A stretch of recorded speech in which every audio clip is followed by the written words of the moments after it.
Tuvasa the Sunlit versus Sliver Queen. And that's a pretty good hand. Plus we're on the draw, so we're definitely going to keep that. Abundant Growth lets us enchant the forest.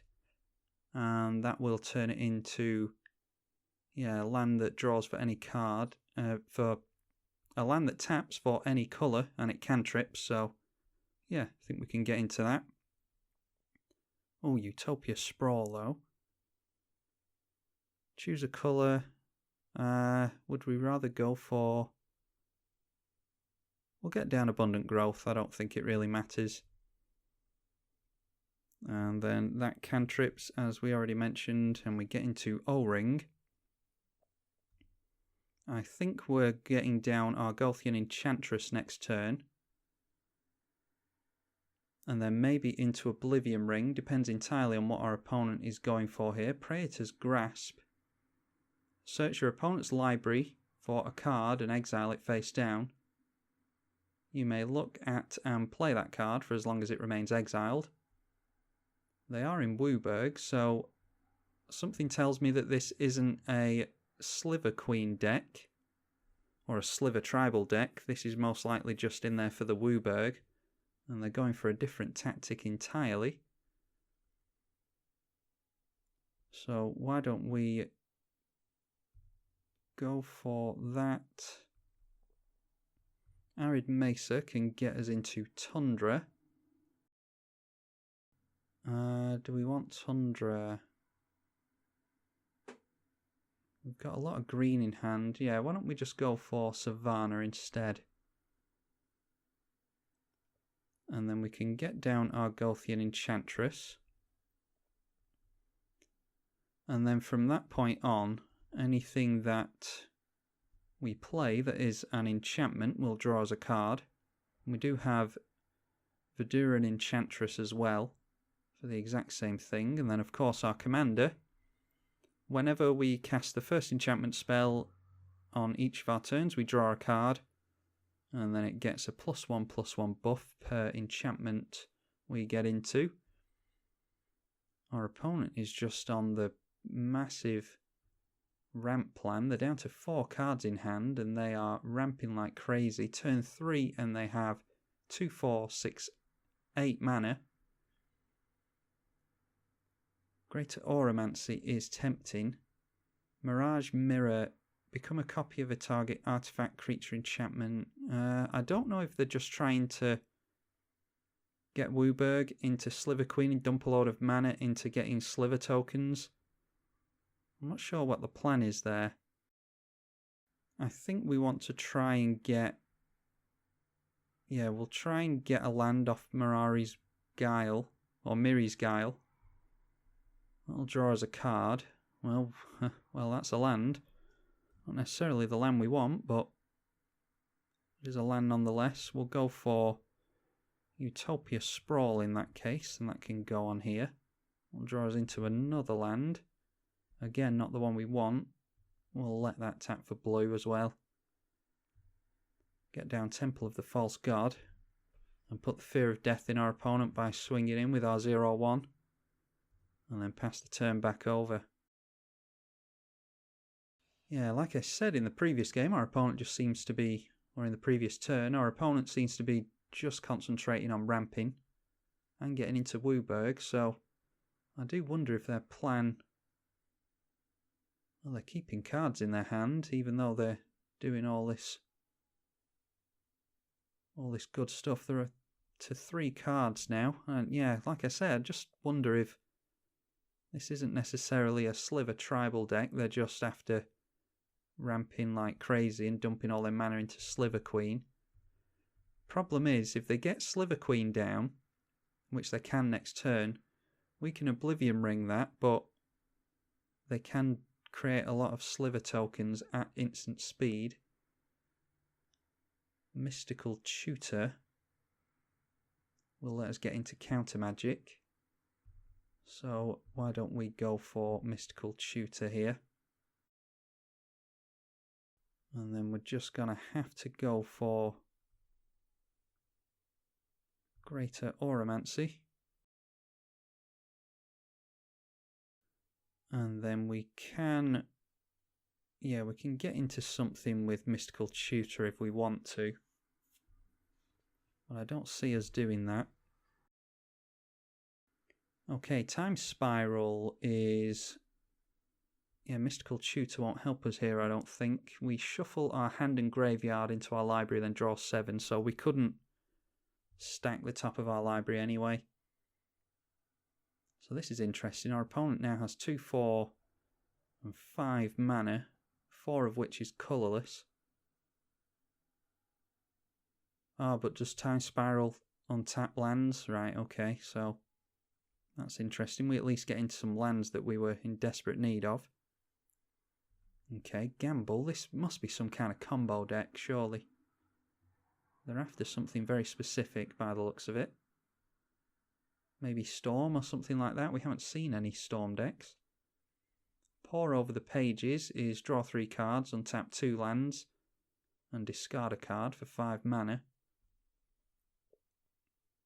So they're obviously playing cards where they're fishing for very specific pieces.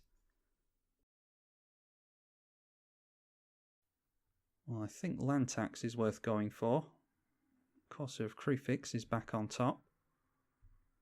So let's go for land tax there. And we can get down Tropical Island. And we're a land away from turning on Temple of the False God. I think we want... I'm half tempted to Song of the Dryads, that Mirage Mirror, because I don't know what it does. I'm a little bit worried about it. How about... yeah, we'll just land tax. Land tax, and we can get into Tuvasa. That will be some extra card draw for us. For all I know, our opponent's going to go off next turn. Okay, we will put Miri's Guile on the stack first, because we are going to search up some lands with land tax. I would like a plains and an island. And then I nearly clicked any order on this. Mesa Enchantress, Forest, Sun Titan, and we'll draw into Mesa Enchantress. Yeah, I think we'll get down a white source here. And then we'll go into the Mesa Enchantress. I'm just going to hope that our opponent doesn't have a Cyclonic Rift here. Okay, they take the 6 commander damage. We will go for the Ghostly Prison. That will draw us 3 cards, thanks to our 3 Enchantress creatures. Actually, I'm not going to say always yes to that, just in case our opponent gets a Consecrated Sphinx or something like that. I'm always paranoid about things like that. Yeah, I think we can leave it at that. Actually, why don't we Mana Bloom? Mana Bloom for 0. Just to get the card draw. Okay, get into a Rest in Peace. Don't think our opponent is making use of the graveyard, but... yeah, I don't know. We have to discard another 3 cards here. Forest. A Plains and... ugh, that's pretty tough. Yeah, we'll just get rid of the island now that we have a command tower. Okay, Mystical Tutor is scary. That's at the beginning of our opponent's upkeep. So they will draw into whatever they search for. Okay, they're going for Frantic Search, which is more digging into their library. And they get yet more mana. Ah, yeah, it looks like this is a Storm deck then. And they are using their commander just as a Wooburg commander.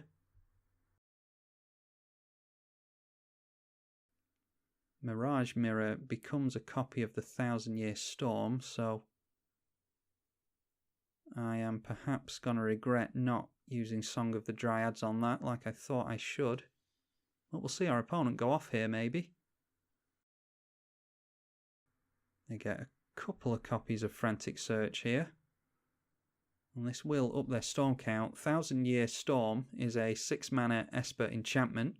Whenever you cast an instant or sorcery spell, copy it for each other instant and sorcery spell you've cast before it this turn. You may choose new copies for the target. New targets for the copy, not new copies for the target. That would make little to no sense. So they get into Frantic Search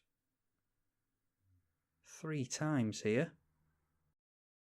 I think our plan is just to try and make Tuvasa as big as we possibly can and swing in for lethal. She is currently an 8/8.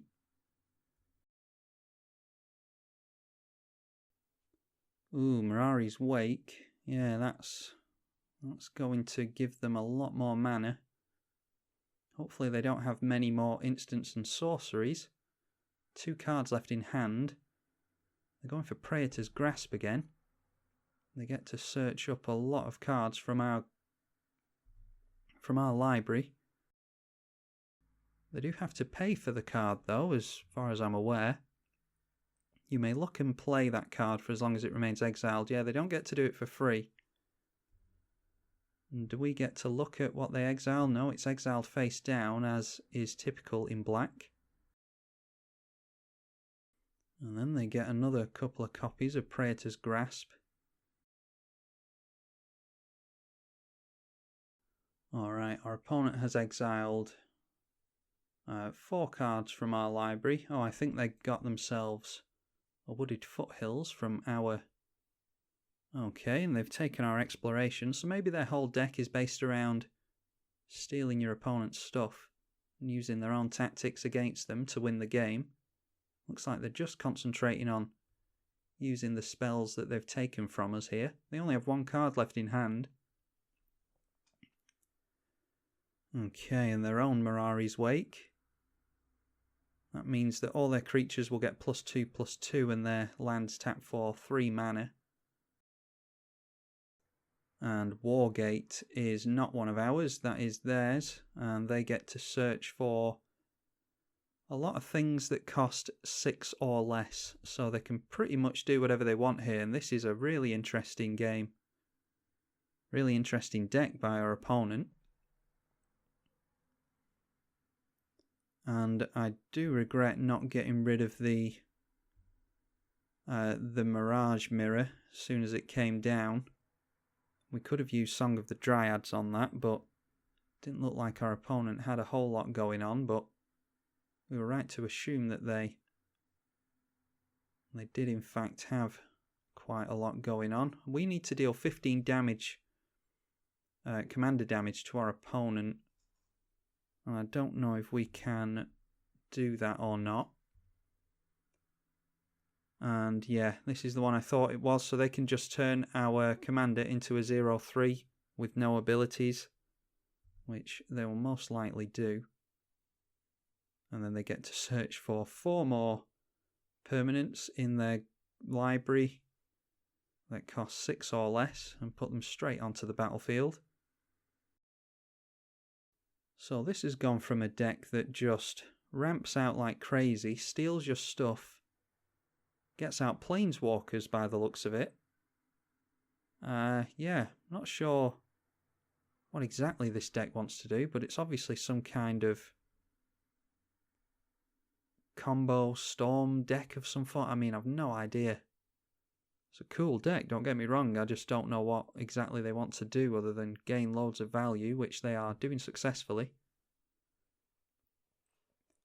Bosium Strip is a 3-mana artifact, 3 and tap. Until end of turn, if the top card of your library is an instant or sorcery, you can cast it. If the card is cast this. Yeah, you exile it instead of throwing it into the graveyard.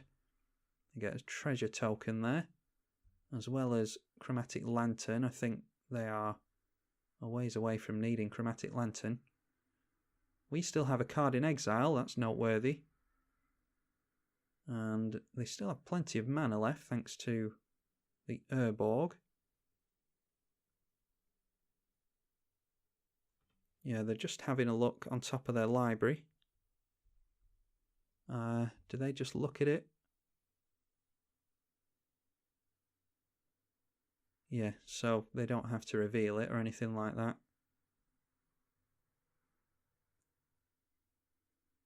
And they're just going for Wargate again, but this time for 3. I'm not actually sure how they got that out of. Is that thanks to this? No, I'm not actually sure how they got into Wargate again. No, the only thing I can think of is that they shuffle Wargate into their library, and maybe it just ended up on the top again, and they just got lucky with Bosium Strip. I don't actually know how they've got into the Wargate again. They're just fishing for lands, though, to keep this whole chain going. Lots of Summer Blooms coming in now. You may play up to 3 additional lands this turn. They only have 1 card in hand, so I'm not sure what that's doing for them. Okay, out comes Eternal Witness, and maybe this is Praetor's Grasp again. No, they're going for Crucible of Worlds so that they can play all the lands that they would ever want. They do have some fetch lands in the graveyard, and thanks to all those Summer Blooms, they can probably fish out every single land in their deck. So I am just going to auto yield here. I'm actually grown very, very bored of watching my opponent play here, but I am intrigued to see what the deck is actually trying to do, as I'm hopeful that all of you are as well. So just going to fast forward here. If our opponent is going to play boatloads of lands, yeah, they're just getting to Summer Bloom again. Okay, that's noteworthy. Our opponent has gotten into, I think, Grow from the Ashes is from the Sunbird's Invocation. Grow from the Ashes, search your library for lands, yeah. So they get lots of copies of that, thanks to the 1000-Year Storm. And then they do have Mystic Confluence as well, where they can return a creature to its owner's hand that is aimed at our Tuvasa. And then when they get copies of Mystic Confluence, I'm not sure if it copies the modes they've chosen as well. Yeah, they get to draw a couple of cards at least from each Mystic Confluence that gets copied. Yeah, just asked our opponent there what the win condition is. Yeah, and it looks like Mystic Confluence, you do copy the modes. So they bounce creatures and then draw 2 cards off of each Mystic Confluence. And it looks like the targets are saved as well. So they're not going to bounce all our creatures except with... Oh, actually, no, it's new targets for the copies, isn't it, off of 1000-Year Storm. So yeah, they do bounce Mesa Enchantress and Tuvasa the Sunlit. They can't bounce our Orgothian Enchantress thanks to Shroud. They're back up to 6 cards in hand. Okay, and then Seasons Past will get them lots of stuff back out of their library, including the Mystic Confluence. So they can carry on drawing cards. Okay, now they get to tutor for 1,000,001 things. They're actually down to 40, well, just over 40 cards in library, and it's about to be less than that even. Yeah, our opponent is... I'm not F6 into our opponent all the time. Obviously, when it's something like Demonic Tutor that takes a little bit of time to exit off the stack, then I can F6, but if it's something that rapidly disappears, I do want to try and slow the game down a little bit just to show you all as an audience what is going on here, because I'm not exactly doing a great job of keeping track of it myself. I'd love to see my opponent play this in paper.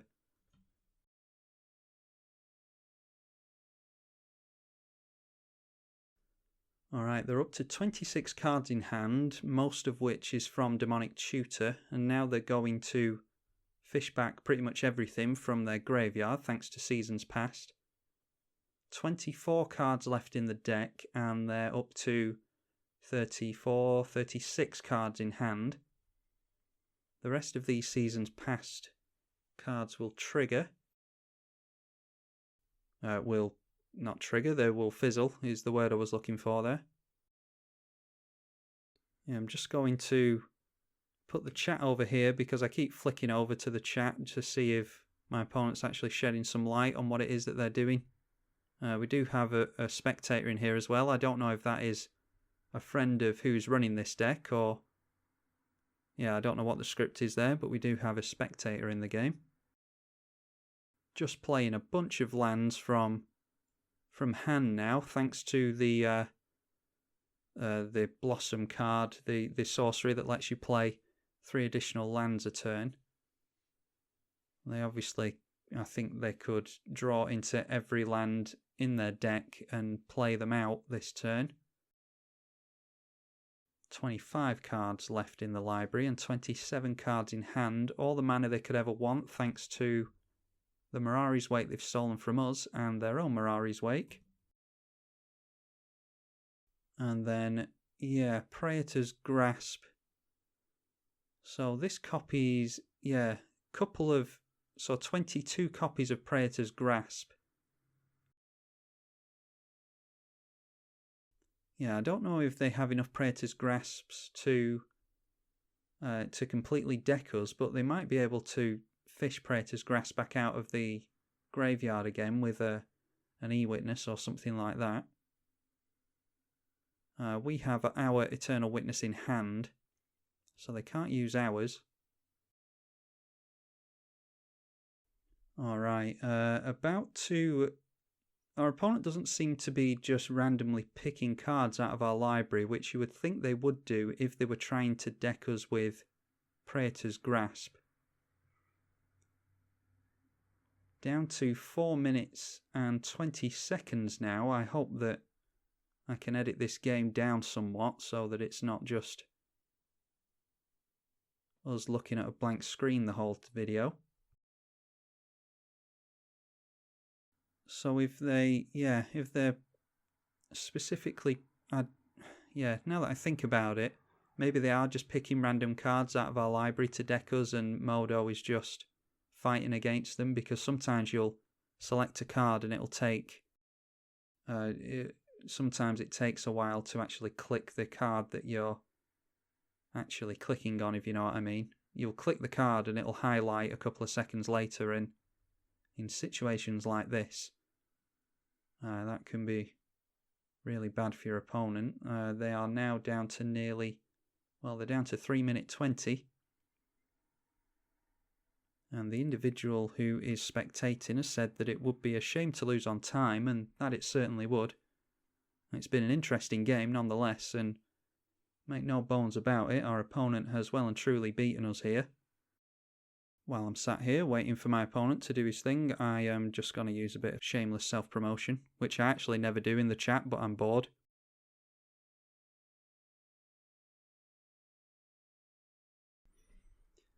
Alright, our opponent has gone for Assassin's Trophy, which they will get 1,000,001 copies of.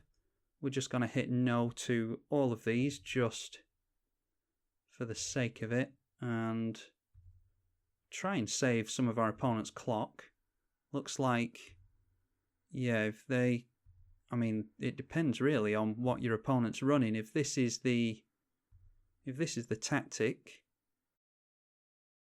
yeah, I'm not going to fish through my library for a lot of lands when it is completely pointless to do so. I mean, technically we will win on a timeout, but this isn't a victory at all. Our opponent, given, I mean, I don't know how long, an extra 5 minutes, 10 minutes, I mean, I don't even know, but yeah, given that our opponent has well and truly battered us here, I don't consider it a victory at all. Oh, it looks like that was our opponent's Assassin's Trophy, actually. Oh yeah, of course it is. I've become so... I've just switched off completely. I played a few different games tonight, and clearly I'm not thinking about the correct deck. Yeah, that is not our Assassin's Trophy, of course, because we are in Bant. So they've taken that out of their own library, and maybe that is one of the win conditions, is to blow up all your opponent's stuff with Assassin's Trophy. I imagine that there's multiple lines of play like that you can do in this deck. Okay, I'm not sure if that's saying what it looks like it's saying, but yeah, that's 1 minute our opponent's saying thanks for being cool, and the next minute they're saying something like that. So yeah, that's I'm going to assume that I am misinterpreting what our opponent's saying there, but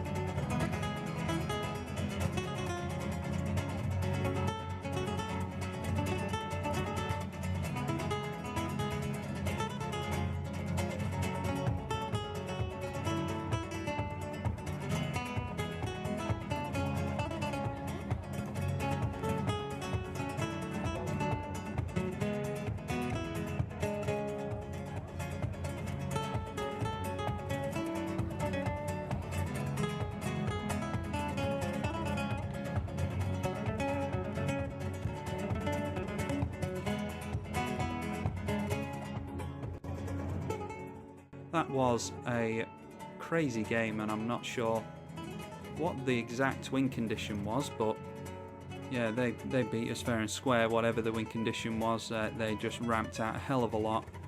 They could, worst case scenario, with that Praetor's Grasp, they could just fish out all the best cards out of our deck and we'd never be able to use them, but failing that, I assume what they were aiming for was to deck us with the Praetor's Grasp, as the spectator noted. So hopefully you all enjoy that. That was a strange one, but a fascinating one nonetheless. I think that was quite enjoyable, so hopefully you all do as well, and I will see all of you in the next one.